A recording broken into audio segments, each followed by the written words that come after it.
Hello friends, આજે આપણે બનાવીશું પાણીપુરી ફ્લેવરના સેવ મમરા. આ સેવ મમરા ખૂબ જ ટેસ્ટી લાગે છે.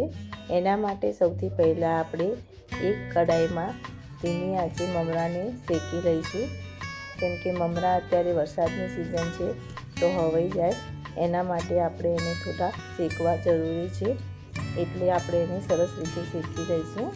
ત્યાર પછી એક પેનમાં તેલ ગરમ થાય એટલે આપણે શેંગદાણાને તળવાના છે. શેંગદાણા આપણે એકદમ ક્રિસ્પી થાય ત્યાં સુધી તળીશું. અને પછી આપણે કોથમીરના પાનને તળવાના છે. એક વાટકી કોથમીરના પાનને ધોઈ લૂછી અને સાફ કરી અને એકદમ ક્રિસ્પી થાય અને એમાં રહેલું બધું પાણી બળી જાય ત્યાં સુધી આપણે કોથમીરને તળશું. એ જ રીતે આપણે એક વાટકી પુદીનાના પાનને તળી લઈશું. પુદીનાના પાનને પણ આપણે ક્રિસ્પી કરવાના છે.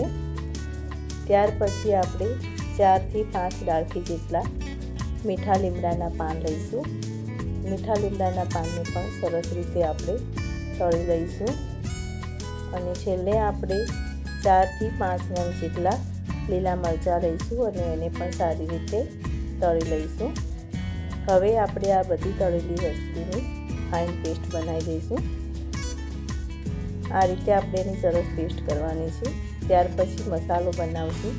એના માટે અડધી ચમચી હળદર, અડધી ચમચી સંચળ પાવડર, અડધી ચમચી ચાટ મસાલો અને અડધી ચમચી શેકેલા જીરાનો પાવડર લઈ એને સરસ રીતે મિક્સ કરી લઈશું.